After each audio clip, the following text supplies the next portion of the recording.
tonight, we have roasted the history of coffee in New York City. And I have the distinct pleasure of telling you who will be joining me up here on the stage, or replacing me, I should say, up here on the stage as our panelist and moderator. So, my colleague, Julie Golia, is the Director of Public History at Brooklyn Historical Society. Julie has curated several major exhibits at BHS, most recently Waterfront, which I mentioned, which covers 20,000 years of history along Brooklyn's coastline and is housed, as I mentioned, in BHS's new satellite museum, Brooklyn Historical Society DUMBO. She has also curated exhibitions at New York Historical Society and Columbia's Rare Book and Manuscript Library. Julie is the co-host and co-producer of BHS's podcast, Flatbush and Maine, a must listen to. She has spearheaded important digital projects here, including An American Family Grows in Brooklyn, the Lefferts Family Papers, and Brooklyn Waterfront History, a partnership with Brooklyn Bridge Park. She received her PhD from Columbia University and is currently finishing her book, A Cultural History of Newspaper Advice Columns in Early 20th Century America. Jim Munson is a brewed beverage expert. He worked his way up the ladder first at the Brooklyn Brewery, then switched from beer to coffee as vice president of Dolly's Brothers Coffee. In 2009, he founded the Brooklyn Roasting Company, where he has overseen all operations, marketing and design, cafe design, and construction. He's a member of the Specialty Coffee Association of America and the National Coffee Association. Jim's work in the beer and coffee industries has been covered by Crane's New York Business, New York Daily News, New York Times, New York Post, Fox News, CBS, and many others. Jim is a 1988 graduate of Williams College and has two lovely daughters, Iris and Sasha. He lives in Williamsburg and is a member of the McBurney YMCA Masters Swim Team. I'm not good. I just put that in. I read what I'm given. Donald Schoenholt, coffee roaster, cupper, teacher, author, legend. He entered the coffee business in 1963, and at 19 took the reins of Gillies Coffee Company, the nation's oldest roaster, from his father and mentor, David. During Don's 53-year stewardship, Little Gillies has led the way for many other U.S. roasters into specialty coffee. It is New York's first certified organic roaster, first certified fair trade roaster, first certified Smithsonian bird-friendly roaster, and the first corporate sponsor of Coffee Kids, which is the first industry-based NGO supporting children and their families in coffee-growing lands. Donald was founder and first president of Specialty Coffee Association, the world's largest coffee trade group. He founded and was first president of Roasters Guild, the hands-on worldwide society of working coffee roaster machine operators. And through the decades, he has taught and lectured on roasting and cupping and authored over 350 articles, opinion pieces, and monographs on coffee and coffee-related subjects. In his 6 decade-spanning career, Don has received international and peer recognition, including being one of the handful of lifetime achievement laureates of the Specialty Coffee Association. He can be seen currently in Good Coffee Men, a film produced by the Green Coffee Association. He appears prominently in New York City Coffee, A Caffeinated History, which is by tonight's moderator, Erin Meister, and which we have in our shop. As you came in, maybe you saw it, as well as in Ian Bernstein's Coffee and Tea, Perceptions and Illusions. And as if all of that was not enough, Sealand has produced a film portrait of Mr. Schoenholt, which can be reviewed on Vimeo. And our moderator, last but certainly not least, Erin Meister, or just Meister, is a short person who tells long stories, loves Theodore Roosevelt, rides a bike to work as many days as are meteorologically possible, and has a weakness for espresso. She is a born and raised East Coaster who moved to the cold north of Minneapolis 3 years ago, where she manages content and communications for cafe imports. Also a coffee journalist, she is, as I mentioned, the author of New York City Coffee, A Caffeinated History. So please help me welcome our moderator and panelists to the stage.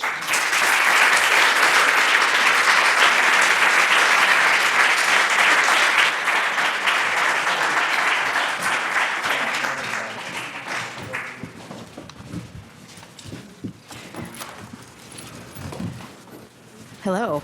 Hello, Brooklyn history lovers, and history lovers in general.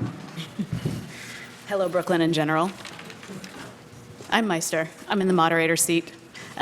This is a real privilege and a real pleasure for me to be speaking with three fascinating, wonderful people about the impact not only of coffee on New York City, but the impact of New York City on coffee, and specifically Brooklyn. So we'll kind of dive right in. And I like to keep a pretty casual panel. I'm a pretty cash kind of person. So I would like to say that even though I'm kind of driving the conversation, I'll be asking you questions specifically based on what I know your expertises are. I would love for you all to feel free to also ask each other questions and to sort of talk, make this a little bit more organic. And then we'll also have a chance, hopefully at the end, to open it up to audience questions, which will include things like, how is coffee decaffeinated? And what about that coffee that cat eats? Just keep those questions in mind for later when we open it. Okay, so first I want to start by asking Julie the broadest question I can possibly imagine, which is, so what is Brooklyn exactly?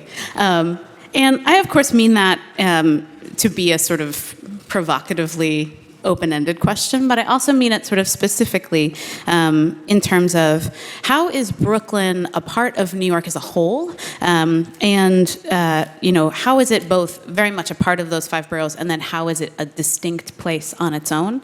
And can you talk a little bit about the ways that Brooklyn in general kind of stands out as one of the boroughs? Sure. I think your question gets at one of the treats and the challenges of my job, because lots of times when historians study New York, they mean Manhattan. And actually, for a while, for most of the city's history, Manhattan was New York, right? Because Brooklyn was its own city. So I think the first important thing that we need to understand about Brooklyn is that Brooklyn is something that has changed drastically over time. And when we're looking at, say, the past 400 years of Brooklyn, the majority of that time was not the dense, diverse urban space that we see outside. For a lot of Brooklyn's early history, its development stood in sharp contrast to what was going on in Manhattan. So if we take, the period around the American Revolution, for example, New York, Manhattan at the time, was this growing, booming place. It was turning into what would be the largest city in a new country and eventually the largest city in the world. And Brooklyn was determinedly small because it was the farmland that basically fed the populations of people who were living across the river in that growing city. And it remained quite small into the first decades of the 19th century.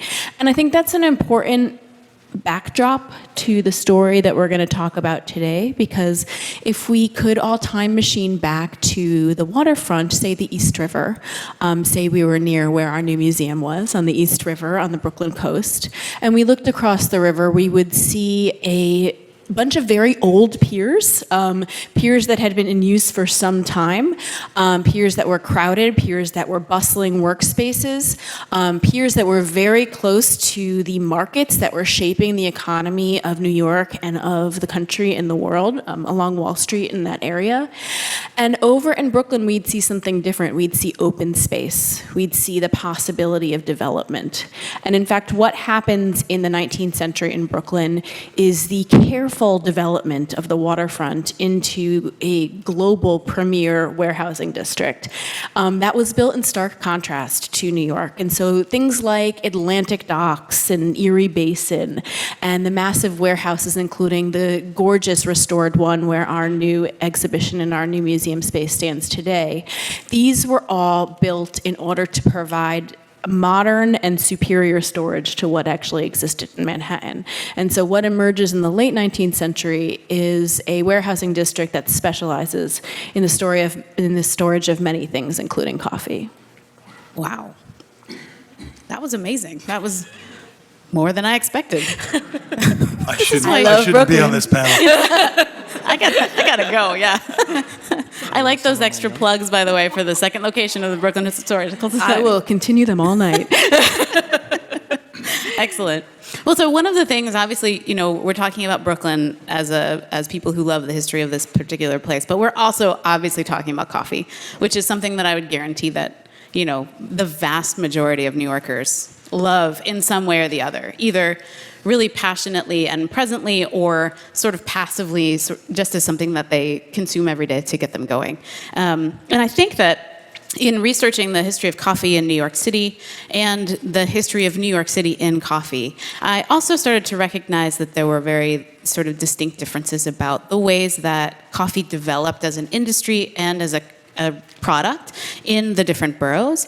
And so I would like to turn to Jim, who owns Brooklyn Roasting Company, and say, in my mind, I think that your product, your business would be very different if it were called New York Roasting, right?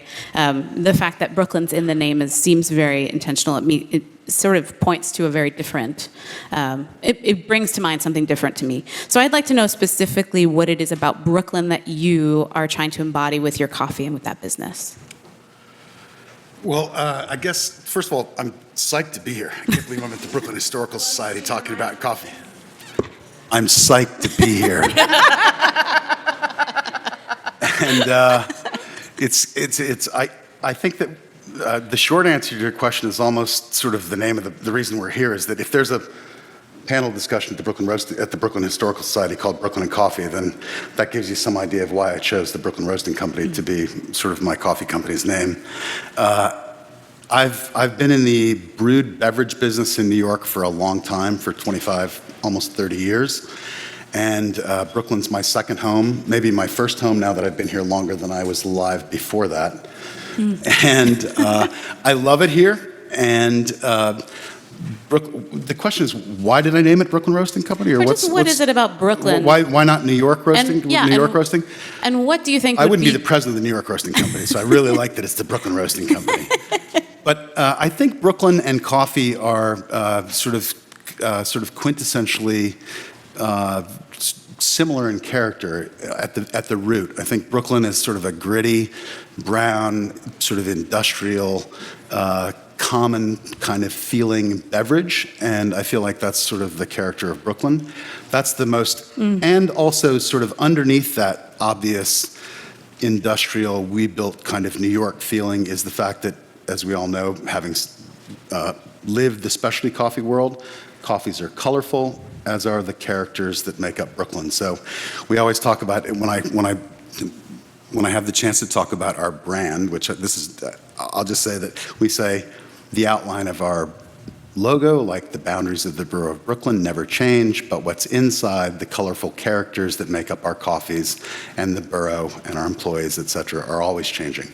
So there's a strong connection between sort of that. It's not just all black coffee. There are lots of colorful characters of coffee, just like Brooklyn is sort of seen as a industrial great borough, but it's got a ton of color in it. And I'll turn it over to Ron at that point. Well, that was awesome. I think, one of the things that I noticed when I was researching the history, which Don helped with tremendously. By the way, if you do buy a copy of the book, you should ask him to sign it, not me Or we can sign it together. It'll be really cute. It'll be a cute photo op. I already signed all of them. Jim's just signing other books too. Any book you have, we'll sign it.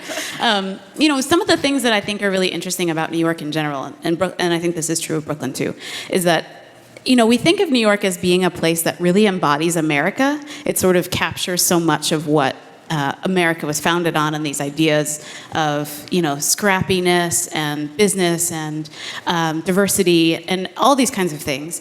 And so New York embodies America, but it's also unlike any other place in America, which is really interesting. And part of that sort of goes back to the idea of New York City is a city of coffee drinkers, just like America is kind of a country of coffee drinkers. But I've been really surprised at how few people sort of outside of the coffee geek world, I guess, have known how much of an impact New York has had on coffee, just globally even speaking. In the whole history of coffee, New York shows up all the time. It was a really hard book to write for that exact reason. But so Don is the best coffee historian that I know. And I would like you, if you don't mind, to tell the audience maybe 3 of the most significant developments in coffee that happened here that they may not know about. I can't do just 3. There were just too many. First, an apology to all of you. I'm getting of an age that if I don't make myself notes, then I just sit here and listen to Jim talk. I was just going to say, you're right, 3. I'll help you with 3. Yours are typed. Mine is scrapped. The wholesale coffee roasting industry was invented in New York City. First professional coffee roasting plant opened on what's now Pearl Street in 1790. That's just a year after the Constitution. 1902, a man by the name of William Ukers, who worked for a coffee machine manufacturer by the name of Jabez Burns, left that company and opened a magazine, Tea and Coffee Trade Journal. Tea and Coffee Trade Journal is still a New York City business, though the owners of Tea and Coffee Trade Journal are now in London. Mr. Ukers also wrote a book called All About Coffee. 1922, Tea and Coffee Trade Journal Company reissued with an updated version in 1935, which is the one that you will find on the internet. But if you want the 1922 edition, I've got it at home. Vanessa, are you still in the room? Vanessa Fazenda is the editor-in-chief of Tea and Coffee Trade Journal, and she is here this evening in the 4th row. In 1880, there was a coffee market debacle. Almost all the businesses in the city went out of business. That's the Greenies went out of business, the roasters went out of business. Gillies Coffee Company was one of the few survivors. It is because of that terrible happening that we ended up being the oldest surviving roaster in the city, and today the oldest roaster in the country. But in 1883, something very important happened. Because of the entire industry being cut off by its knees in the 2 years prior to that, the New York Coffee Exchange was created. And the New York Coffee Exchange continues to exist and continues to be located in New York City. It's now a part of the International Exchange, which the Wall Street Journal identifies as ICE, I-C-E. Jabez Burns, I mentioned him earlier as being the employer of William Ukers, but Jabez Burns is famous. Jabez Burns invented the modern coffee roaster. Prior to Jabez Burns' invention, which is 1864, it took about a half an hour to roast 1 sack of coffee. Starting in 1864, you could roast 4 sacks in 15 minutes. That so dramatically changed the economy of producing coffee at wholesale that coffee was able to move from being a beverage for special occasions and the merchant class to being every man's beverage. And it has not turned around since then. So we all owe Jabez Burns, whose business name still exists and is owned by Probat, the major German machine manufacturer, a thank you. The first paper bag for coffee was made in Brooklyn. That was 1. That first one was 1, right? Yeah, okay. Yeah, that was 1. And the first coffee packaged in a paper bag was Osborne's celebrated Java coffee. It was made in Manhattan. You'll have to forgive them for that. Mr. Osborne, his first name was Lewis, he had a problem.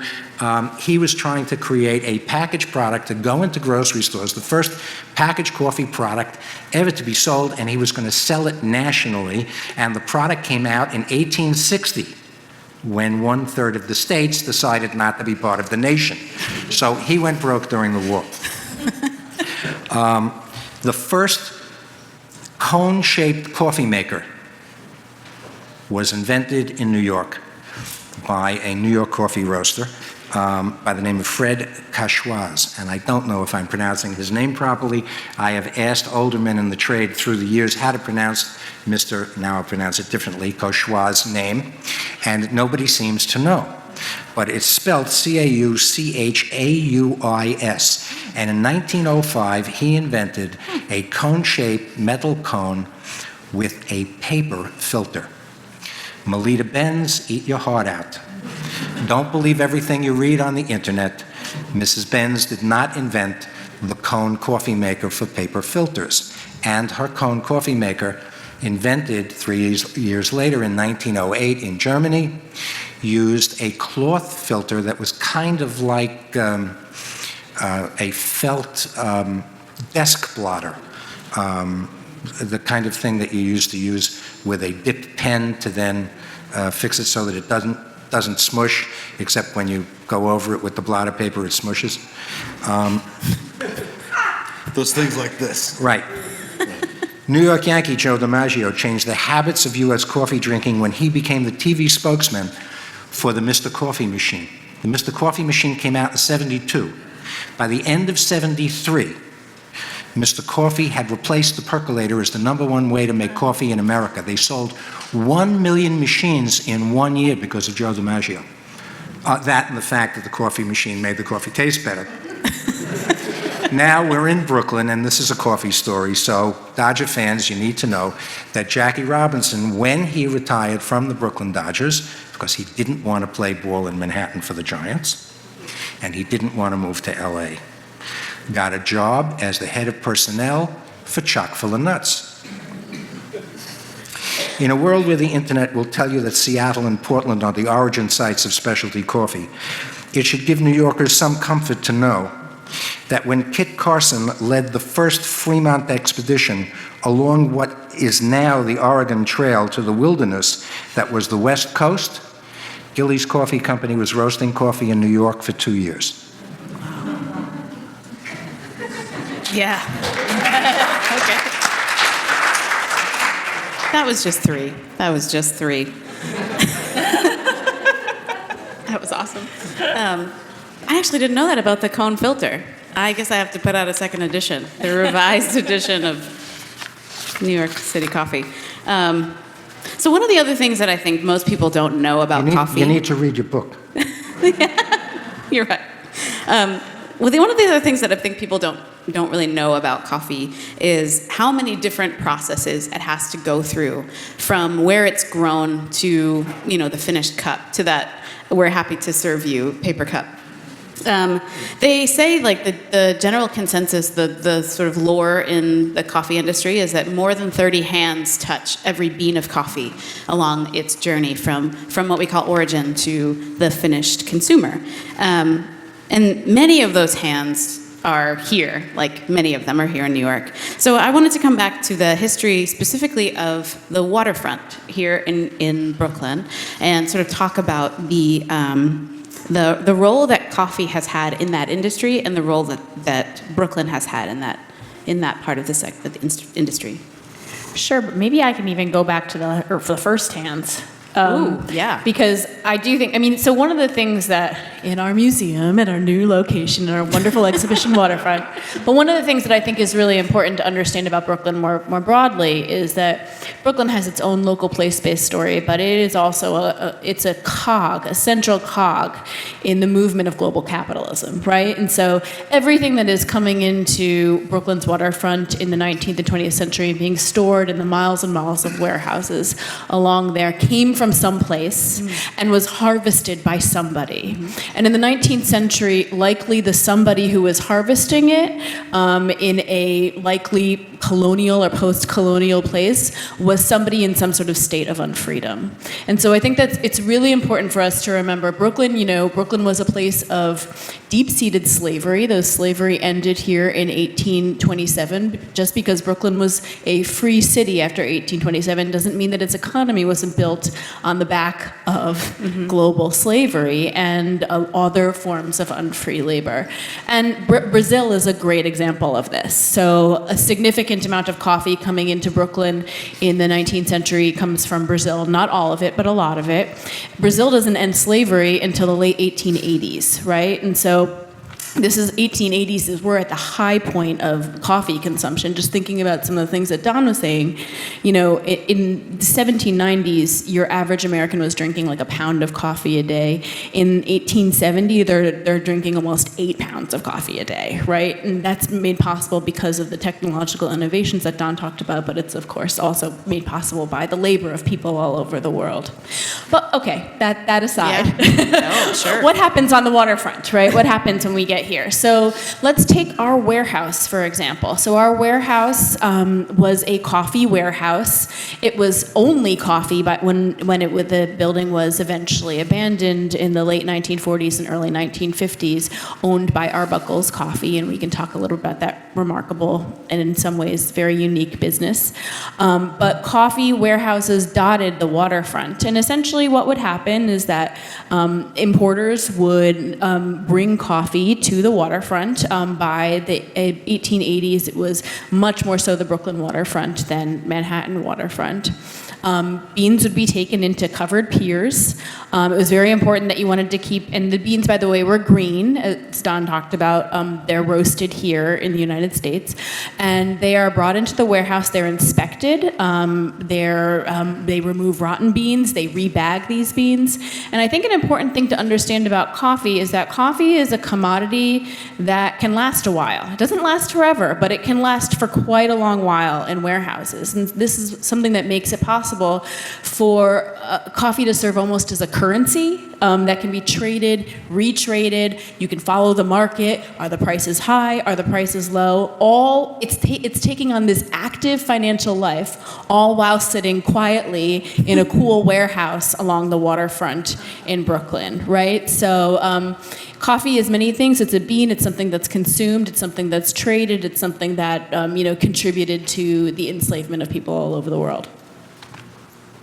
Wow. Well, that's real talk. That's absolutely true. I mean, even when just thinking about the labor along the chain has always been, it's problematic. And I mean, one other thing to point out about coffee is that it's a capital-intensive commodity. Oh, yeah, absolutely. This is not like, this is not like a farmers making money along the coast of Brazil, owning their own companies in the 19th century. These were, global traders with enormous amounts of capital that made this kind of trading possible. It's a tough act. I'm the downer. No, there's always a downer when there's in a coffee conversation. To be honest, it's all the caffeine. You're the decaf. I'm just not drinking enough coffee. You just decaffed us for a second. That's I mean, I would take some exception. I'm just going to comment on that for 1 second. The amazing thing about the coffee industry is that it's a colonial commodity, and to some extent, it's not capital intensive because it's got such cheap labor. So the coffee market has relied on what you described as unfree or slave labor for hundreds of years, at least 150 years.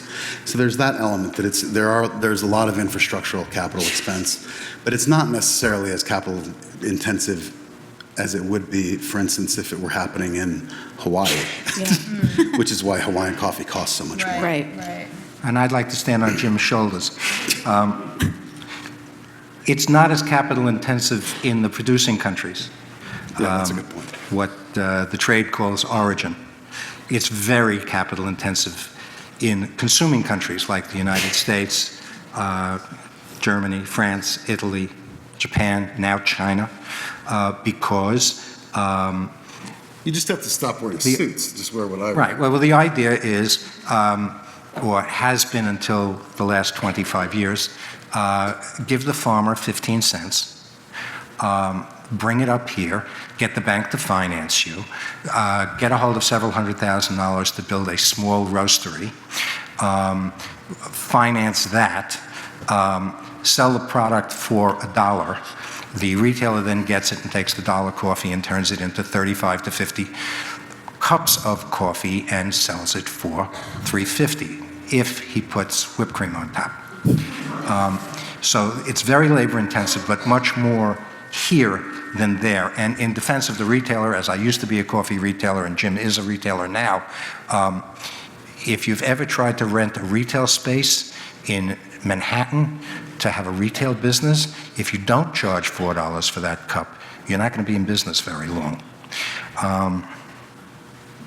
Your dice. I do think it's important to point out that I was talking about the 19th century. And of course, there are many things that shape Brooklyn's waterfront over time. And one of them in the 20th century is the transformation of global shipping. That makes shipping much less expensive, right? So the expense of bringing coffee over from Brazil in the 19th century, the mid-19th century, is completely different than the way that we would think about it today. Yeah. Yeah. The economic disparities that exist in coffee are often very confusing for the consumer, I think, too, because a lot of the costs, both actual costs in terms of capital, but also like physical costs, emotional costs, are not invisible but hard to discern, I guess. So what everyone is sort of saying kind of feeds into that idea of like, it's not always a very cut and dry thing for someone to look at what the price of a bag of coffee is and to know where all of that money kind of goes. It's a very complex set of systems. So that's really interesting. If you want a good picture of what it costs to bring coffee to market, there's a footnote, it's only a footnote, in Mark Pendergrass's Uncommon Grounds that deals with taking a pound of coffee in the United States off of the boat, out of the warehouse, and the costs involved in bringing it to a roasted product and wholesaling it and selling it to a retailer and the retailer turning it into a finished beverage and what all the costs are along the way. It would be very enlightening if every consumer could read it. Unfortunately, I can't remember the page number, and it's only about that big. And there's like 900 pages to flip through to find it. Remember the page number? And I'm going to be the devil's advocate over here on the left all the time. I don't necessarily agree that it's that hard to discern changes that have happened. I don't think a lot has changed. I think that there's been, absolutely. that if you were to look at the coffee market cross-sectionally and sort of from the south to the north and look at consuming, certainly there are tons of costs in the consuming countries. Rent in New York City is not cheap, buying roasters, labor in the New York, but the coffee industry still relies on dirt cheap labor. Yeah. And that's the ugly sort of underbelly of the coffee industry. And dirt cheap coffee, just simply the product itself. If you look at the coffee market, the price of green coffee has not changed significantly in the last 30 or 40 years, though the cost to the consumer has. It reflects it. It's gone up and down. I was joking, and when I was on my car over here, since I didn't prepare much, that it should have been a ride at Coney Island, the price of coffee. But actually, that sounds great. There's been a lot of up and down the green coffee price, mostly, I guess, due to weather until recently, when there's what they call sort of open interest in the financial markets, where now coffee's used as a major hedge. We just got sort of geeky up here. Sorry, talking. Hope that's okay. I feel like we're in. There's the rich north space. and the poor south. Yeah, that's a way to. That hasn't He's changed. Speaking speaking of the equator. And maybe also of Manhattan. So it's sort of interesting you brought up Arbuckle. We mentioned the name Arbuckle, which is a fascinating character in the history of coffee that most people have sort of forgotten or never even knew about. And this kind of, the story of Arbuckle's coffee sort of leads into the question I have for Donald, which is, Manhattan was the real coffee, sort of considered the coffee district in New York for a long, long time, despite the fact that the warehousing was largely done in Brooklyn, although there was some Manhattan waterfront coffee housing as well. And then I know that there was a big shift from Manhattan to Brooklyn, where all of the coffee business sort of moved off of the island. Would you tell us a little bit about that, Donald? Gillies has been in Brooklyn since 1992. We had lived from 1840 to 1992 in Manhattan. But I think what happened to us, the decisions that we made, were very similar to the decisions that any other manufacturing business in Manhattan came to by themselves or was suggested to them to make. In our case, it was the last year or 2 years before the end of Mayor Koch's administration, and they created a program to help the last industrial businesses that were located in Manhattan to move to the outer boroughs. But relocation of any business is usually attributable to money. So basically, the shift from Manhattan to Brooklyn was a difference because of real estate values. Comparatively, Brooklyn was much cheaper than Manhattan. The opening of the Great Bridge, that's the first one, the one that's out there. And that's what they call it, the Great East River Bridge. You can do that when there's only one. And there's the not-so-great East River Bridge. Other adjectives. Yeah. I grew up in Queens. To me, the Great East River Bridge is now called the Koch Bridge. Don dates to a time when he walked out of the sandy shores of Brooklyn with gills, which is why they call him Gillies. No, but I did fight with the Maryland 600 on 3rd Avenue. That's a good history joke.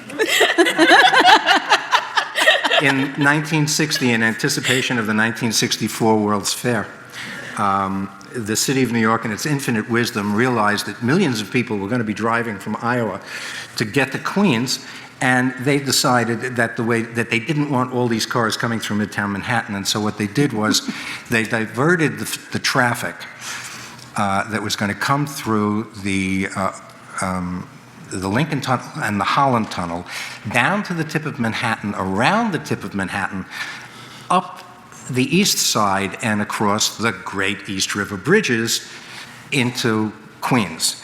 And so, in their infinite wisdom, they decided to destroy what is now the beautiful wide swath that is Water Street.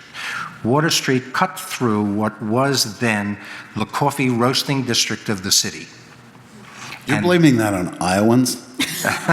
Millions of them? No, I'm blaming it on Mayor Wagner. Millions. And I'm from Iowa. That was an intentional dig on his part. Sorry about that. I have a friend who lives in Iowa, and I made a crack about corn talking to her on the phone, and she said, yes, but that's not us, that's Nebraska. No, she's wrong. It's Iowa. That's where the tall corn grows. Okay, so the widening of Water Street, just literally, we lost half of the coffee roasting industry in the city. That was in 64? It was in anticipation of 64. It was 59, 60, 61. I didn't realize And many of the businesses just went out of business because it's extremely expensive to build a coffee plant and extremely expensive to move one. Sterling Gordon from the founder of Coffee Holding Companies in the first row, and I'm sure that he can tell you the story of moving their Brooklyn facility to Colorado, which happened within the last decade. It's extremely difficult to do and extremely expensive to do. There were other things that hurt. Containerization and the short-sighted view of New York City longshoremen's unions who fought containerization, making offloading in the city much more expensive than offloading in Baltimore or Jersey City or Norfolk, Virginia or Miami, Fort Lauderdale. And that drove the warehouses away, and that drove the roasters away. There was also an awful lot of corruption on the docks. Earlier, Meister and I were having a cup of tea together. Actually, I had ordered a cup of coffee, but she drank the tea, and the coffee went in the garbage. And I won't tell you where, but it was in the neighborhood here. The tea was great. on the Waterfront, which was a movie with Marlon Brando and Eva Marie Saint and Carl Malden. Takes place on the Jersey City waterfront. And I left out Lee J. Cobb, who played the bad guy. And it talks about the corruption on the waterfront. And that did exist. And to some degree, unfortunately, there is still difficulty on the waterfront, but it doesn't bother us in the city too much because the only real waterfront we have now is a tiny little piece in Brooklyn and a tiny little piece in Staten Island. Everything else is outside, and that makes doing business with coffee more expensive because we've got to truck it in. But after the big roasters moved to Brooklyn, they had the same problem. I'm sure none of you have noticed it, but the real estate values in Brooklyn have gone up lately.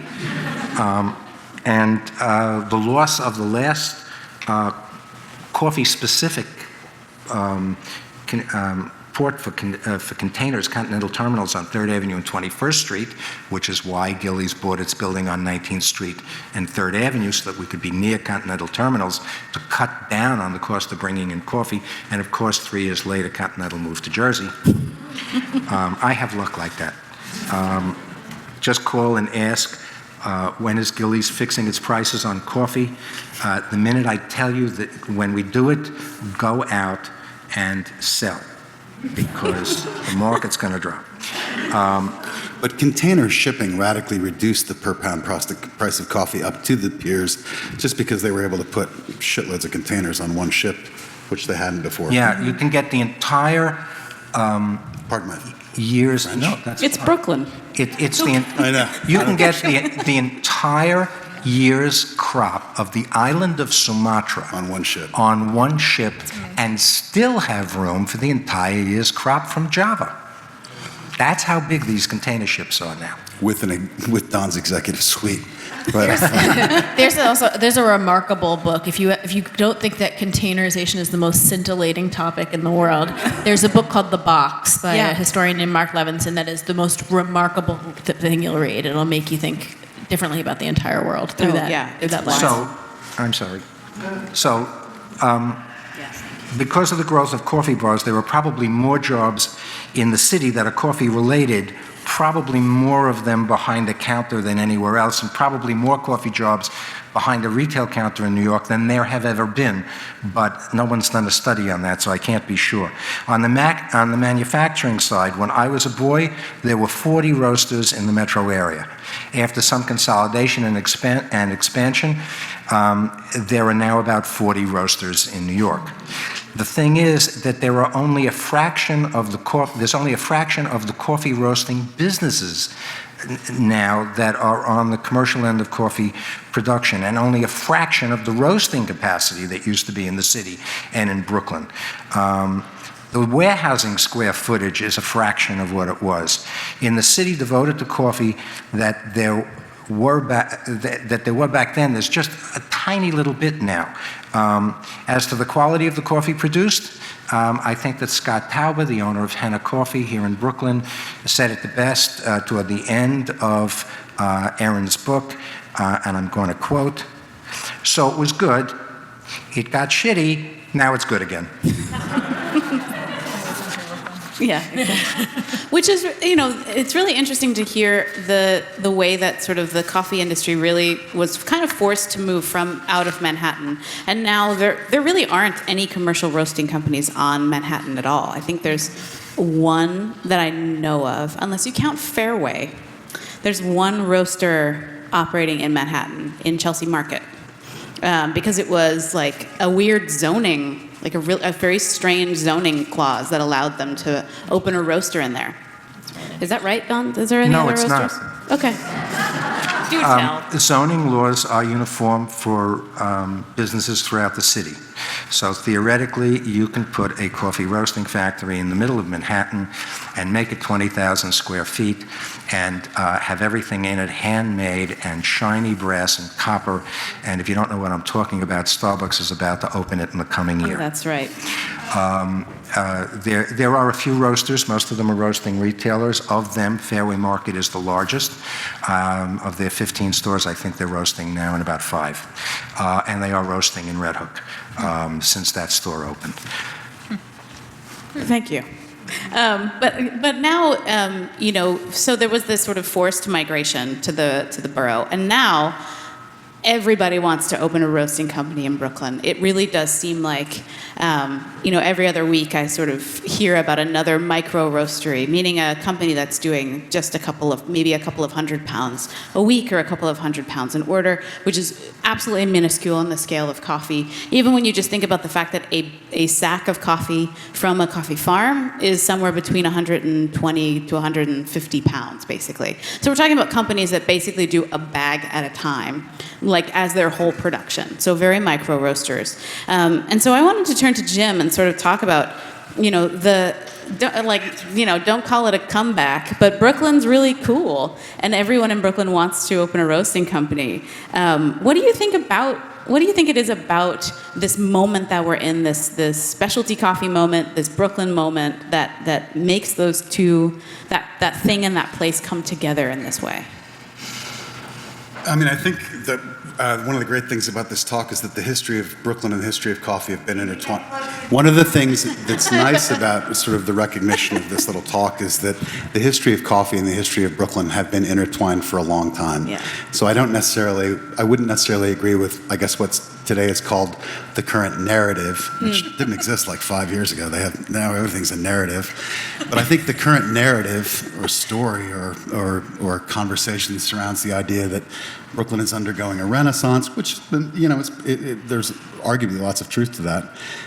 But I think that coffee and Brooklyn have gone together for a long time, just like other big products like beer and coffee have gone together for a long time. And I have a long experience, more than half my life I've now spent running companies that sell brewed beverages like beer and coffee. And I think that it makes sense. Why wouldn't a borough that's sort of been involved in the coffee business for 200 years keep being involved in it in whatever way is relevant? And the same goes for beer. The recent sort of twists and turns of it are interesting, but I don't think it's necessarily something that's novel. I mean, small coffee companies, small beer companies. I remember when I moved to New York in about the same time, Don, that I think you took your business to Brooklyn. When I moved to Brooklyn and started working with the Brooklyn Brewery, which had just been started as, I spent a lot of time with that company. We said we were reviving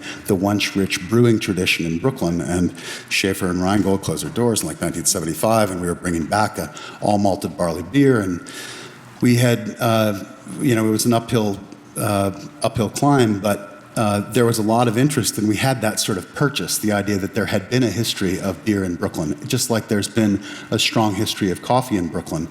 And I don't think Don's company is a testament to it, other companies that have been in Brooklyn for a long time.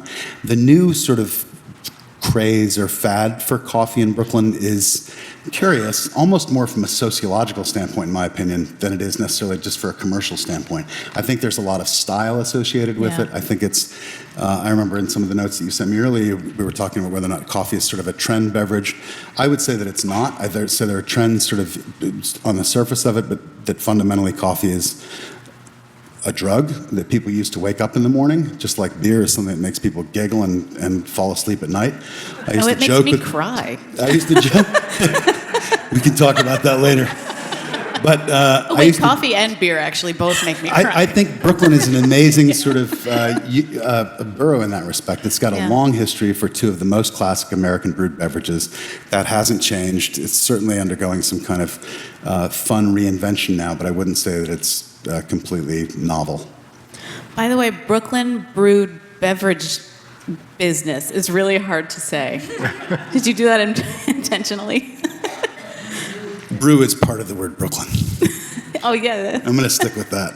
Jim, I'm struck by something that you say here. It made me think of something that I haven't really thought of before, which is that, we talked a little bit about Arbuckle, and so we did a lot of research on Arbuckle for the fantastic exhibition that we have at our second location, and because the last use of the building was as a warehouse to store green beans for the U-Ban brand, which is a subsidiary of Arbuckle in the early 20th century. And so the last known use was as an Arbuckle property. Now, if anybody has walked around Dumbo and you've seen like the kind of the vestiges of like what looks like a railroad down there, good, I see some nods.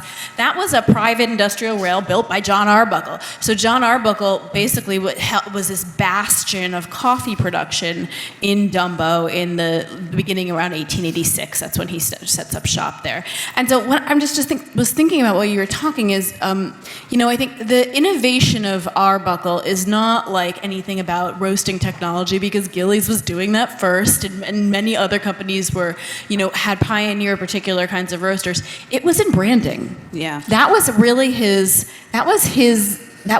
gift to the company, was vertical integration all the way up to the idea of branding his coffee as the best, the purest, and the most delicious coffee, and selling it across the country with kind of a Brooklyn brand. And so it's kind of interesting to think of that through line from Arbuckle to the kind of the market that you described today. Of course, the branding today is very different, but if I'm thinking about what Arbuckle has kind of contributed to the history of coffee, globally, but also the particular history here.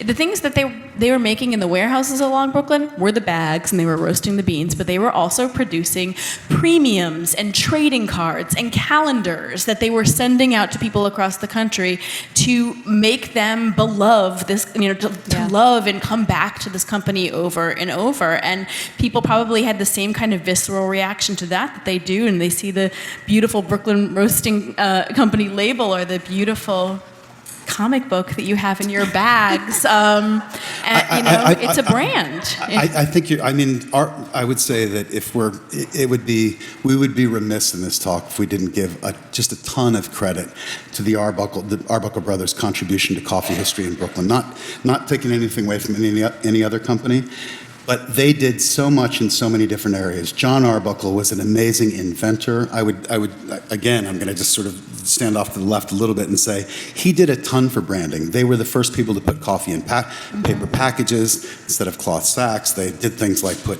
sugar and eggs on coffee to preserve it so that they could become one of the biggest coffee companies west of the Mississippi. Our flagship location in Dumbo is actually in their old horse carriage, where they had over 200 draft horses. But John Arbuckle was crazy smart and good at so many elements of business. He lived on Clinton Avenue, and he was one of the top 10 richest guys in New York, in addition to the guys at Standard Oil. But he was a philanthropist. He had 30 patents. He invented a roasting machine, an air roasting machine. He was one of the guys that the military asked to. He had patents for raising ships off the ocean floor that had sunk. This guy did. He was the first person, I believe, to buy electric locomotives from General Electric. The guy did a lot of crazy things completely unrelated to branding, which is why they were the largest coffee importer in the world for a long time. So the Arbuckle Corporation, the Arbuckle Brothers Coffee Company, which was based both in, I believe, Pittsburgh and New York, was the biggest coffee company, I think, in North America for quite a while, because he wasn't just a one-trick pony. He did a lot of marketing, and they did do those really cool chromolithograph cards for a long time, which other coffee companies did. They did the premiums.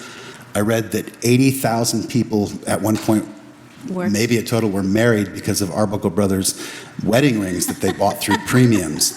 So there's a ton of the Arbuckle Brothers company embodies, 60-70% of the history of coffee in Brooklyn before, let's say, 1925 or 30, when they sort of lost favor with the rest, when Folgers and other companies came from the West, which is happening. There's that sort of wave where we think of like Blue Bottle and cool companies from the Northwest coming here now.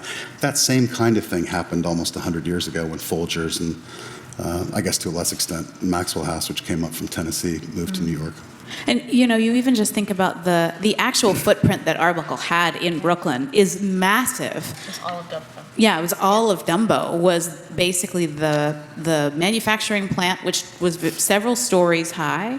They had a really fascinating sort of system where the green coffee would be brought to the top floor and dumped through hoppers and roasted on the lower floor, and then traveled through to the packing floor, and then traveled through. I mean, it's kind of amazing. And there was I can't remember the exact figure now, but the number of people that worked at the Arbuckle factory is like astronomical. And you think about the impact that a business like that has on a city, especially when that business eventually goes away. It really, in a moment, it transforms the whole tenor of the way that business is done. And that Their trading cards, I know in the back of the trading cards they talk about the fact they roasted, and this is probably promotionally inflated, but they say they roasted up to 840,000 pounds a day. That's roughly equivalent to what my small company would roast in a year. So the idea that they're roasting 840, plus they happen to be in a big argument with Havemeyer Sugar Trust, Yes. and took them on, which is Like the biggest another panel. sugar Yeah. company. Oh my God. They were serious. They were a very, very big company. But John Arbuckle, as a person, as a Brooklyn guy, Yeah. did a lot more than just marketing and building his company. He built barges that, helped poor children and the elderly, that they floated off Sandy Hook, and he had a place at the Mohonk Mountain House or Mohonk Lake that had. He was a philanthropist, and I mean, at least from sort of the distance of history, he seems like a pretty good guy and not just another industrialist. He's like a vertical integrationist that we don't hear about, but he stands in stark contrast to like an Andrew Carnegie, who was notoriously. Who he went to high school with. Yeah, that's right. Who was like notoriously anti-poor people, right? And Arbuckle literally built. I think, as Jim was saying, he would take old ships and he would make working women's housing out of them. He made like working women's hotels because there wasn't enough places for young women who worked in New York to live, and floated them off the coast so that they would have a respectable and safe place for them to live. And you can look this up in old newspapers and read all about it yourself. It's just he's both brilliant and he's also like some really wacky ideas as well. Wacky? A guy from Brooklyn? No. Well, from Pittsburgh. Arbuckle's plant had roasters that roasted 10,000 pounds of green coffee at a time, built for him by Jabez Burns in Manhattan. They brought it over in pieces because it was as big as this room. The Arbuckle brand that you will still remember is U-Ban. He loved taking words and cutting them up and putting them together. It was his Christmas blend. You can go to Starbucks and buy Christmas blend, which they make, but from him, you got Yuletide banquet coffee, U-Ban. Oh. Okay, not to be wound up. You went to Andrew Carnegie. I went to middle school with Teddy Roosevelt. I went to college with his granddaughter. I heard that although a lot of people said U-Ban was from Yuletide Banquet Blend, which is what you're referring to, but that there was another Ariosa. that it said that the bags used to come with NYAB on the bottom, which was New York Arbuckle Brothers, and that they couldn't make a good acronym for it, so they added the U and came up with U-Ban. So I think there's two competing stories. Yeah, I like that one too. We found a town in Arizona called Ariosa, Arizona. It was the market for Arbuckle's coffee was primarily in the West, and actually there are all these amazing papers of these retailers out in the West. But apparently it had such an economic impact on this particular area in Arizona that they named the city Ariosa, Arizona. Yeah, Ariosa was Arbuckle's brand, the first brand, the brand that put them at the top of the market. Nobody really knows what it stands for. I always thought it was Arbuckle's Rio and Santos, cut up in pieces and glued together. I think that's what it is. But nobody knows. But it was a wonderful, wonderful outfit. When they liquidated their business, which was after the Arbuckle brothers passed away and their nephews passed away, and the widows were left, the nephews' widows, they sold their U-Ban brand to General Foods. General Foods was being put together at that time. So C.W. Post, before he was actually, it's after he was a cereal, but he was still a human being, bought the brand and folded it into his General Foods with Maxwell House. What else? And then the building, this huge complex of buildings, which was a coffee factory, was taken over by the Atlantic and Pacific Tea Company, A&P, and it became the home, and was still the home when I was a boy, of A&P, Red Circle, Bocar, and 8 O'Clock coffees. They are now manufactured, I believe, in Maryland. That's a funny story. A&P was a huge retailer. I think they had 20 or 25,000 supermarkets around the country. And at one point, I believe to open the coffee cans, they put steel openers in the coffee cans, and they were so used to grinding. They had grinders in all their stores, and they were so used to just pouring the beans into their grinders that they poured the beans into the grinders with the steel openers in them and wrecked all their grinders. And it was a major grocery store debacle at one point. Also, there's a funny story just related to Dumbo here in Brooklyn. There's a lot of the old Gare warehouses, which have a lot of the old cardboard manufacturing warehouses. At one point, Arbuckle Brothers is kind of famous for their wooden crates. They have a lot of Maine fir wooden crates. You can see the small ones and the big ones. You can see one in our exhibition, actually. It's your exhibition, and it's some of my shops. I have a number of my shops. But they used to ship their coffee in these wooden crates that were used around, certainly in the Southwest, for everything from making furniture to building coffins to doing all kinds of stuff with. But at one point, the railroads stopped charging an extra fee for cardboard, which was more susceptible to damage, which is one of the things that helped Arbuckles, and they stopped charging that fee so that the cardboard became the preferred shipping method instead of the old wooden crates. And that's kind of another sort of sign of the times that.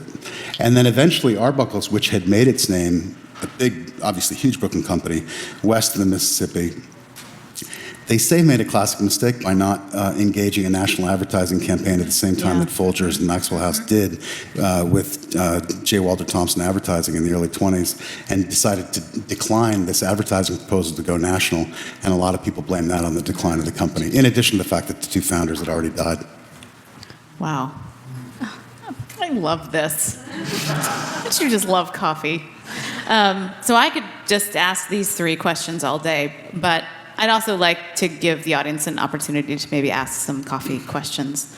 Like the question about the cat that eats the cow. No, don't ask that question. So if there's anybody in the audience that would like to ask a question of the panel.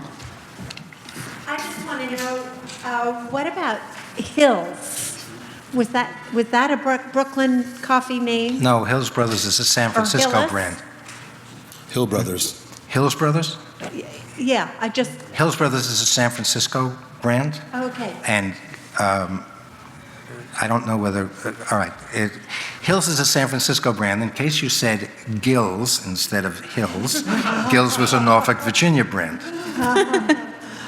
You can also just ask Don where brands are from. It's a fun game. The reason I was asking is because Plymouth Church has some sort of connection. We got money from Hills Coffee, Arbuckles, and something else. Norm? Hillis? I don't know. Anyway. I think there's a portrait of John Arbuckle inside Plymouth Church. He parishioner? was a big benefactor of the church. Was Arbuckle a Plymouth parishioner? Yeah. Yeah. Yeah, definitely. He was Oh. big time. Preacher Beecher and John Arbuckle were big friends. There's a bunch of them. I think the picture most people see in the history books of John Arbuckle is taken from the portrait that hangs over a fireplace in the Plymouth Church. That's cool. I have a question. Given that so much coffee was drunk back then, was it always associated with sugar as well? And did coffee production have anything to do with it being in tandem with sugar production in the city? Oh, wow. That's another panel altogether. Only in the sense. I mean, did people always drink coffee with sugar? Was that? In the age when before coffee was filtered with either cloth or paper, coffee was much stronger than we think of it today. Very often it was boiled. Very often it was on the fire, boiled for a while, or standing for a long time. Think cowboy coffee, and or Middle Eastern coffee, which is sometimes called Turkish coffee, even though no coffee grows in Turkey, or Greek coffee if you're in Greece, or Israeli coffee if you're in Israel, or Egyptian coffee. It's all the same stuff. So it's all made the same way in that it is boiled. This makes a very strong and sometimes unattractive beverage, even though it has the medicinal quality of helping you stay awake. And so people put stuff in it to help enhance the taste. In the Middle East, they use cardamom, sometimes cinnamon, sometimes you'll see clove, sometimes you'll see... Camel shit. Just joking. You see everything in these bags. I mean, sometimes in the old days they had it all. He's talking about the cat coffee again. Yeah, it's true. It's true. But sometimes it it's tastes amazing what like you find that. in bags of coffee. So sugar and later milk helped. I was at a coffee conference over this last weekend in Seattle, and the hottest thing there that everybody was talking about was oat milk. Yes, non-dairy oat milk in your latte. Okay, and I was standing there going, what? But oat milk is very hot. You're going to be hearing about it, because if the trade is talking about it, it's because it's already hot, and they're already ordering pallets of this stuff to be delivered to your local coffee bars. So besides the rice milk and the almond milk and the soy milk... Cashew-chinos. And oat milk. Yeah, and also I think that it's also, in addition to the brewing, which has improved significantly over the course of history, I think, your mileage may vary, the quality of coffee in general has also gotten much better. We're also, we think about the history of coffee and the history of coffee consumption being very closely tied with sugar, in part because of the way that the coffee was made, but also in part because of the way that the coffee was graded was a very different standard than what we have today. The way that the coffee was shipped, to be honest, before containerization, the bags were sort of open to the elements for a long time. Sometimes there would be taints introduced in shipping, or they had coffee that was literally called sweepings, that was whatever had fallen out of the bags into the ship itself, and that they would be swept up and bagged and resold. And sold as sweepings. Yeah, sweepings. And coffee and sugar are often grown in the same countries, one at a low altitude, one at a high altitude. Yeah. So they do very closely go hand in hand. They're also very big commodity, related commodities. They're part of the so-called dessert commodity industry. So yeah, I mean, definitely, I think that they've always really been very closely related here and elsewhere. And especially in Brooklyn, I mean, Yeah. Much more so than coffee, the production of sugar in Brooklyn has shaped this the waterfront's history, of course, the history of Havermeyer, which then becomes Domino. When people talk about things like King Cotton that was stored along the waterfront in New York, in Brooklyn it was Queen sugar. Oh, Queen sugar, that's nice. And it's not that nice. It wasn't No, that it's nice. actually not that nice at all. It's actually really depressing. You have to realize that coffee was bought and sold by how pretty the beans were. That didn't change until the late 1880s. That's not terribly long ago in the history of food. There was a man in San Francisco, his name was B.C. Ireland. He was a green coffee importer, and he couldn't get the big fancy bean coffees from Sumatra that were favored at the time, but he did build connections to buy smaller bean coffees that came from Central America, places like Guatemala and Costa Rica and Nicaragua, and he was trying to sell them to his customers in San Francisco, and nobody would buy them because the beans were small, so he was having a rough time making a living, and he decided that he would talk to the people at J.A. Folger, who was one of the 3 largest roasters in San Francisco, and try to get them to buy the coffee. And the way he did it was he took the big bean coffees and he took his little small bean coffees and he ground them all up individually and put them in cups that looked the same and brewed them and had them pick the ones that tasted best. And of course, the Costa Ricans and the Guatemalas and the Nicaraguas won. And it made a big deal with that buyer. Folgers became not only his biggest customer, but they so took to the buying of the coffee that was high grown rather than the lower grown coffees of the islands that they even put pictures of mountains on their can and said that they were mountain grown.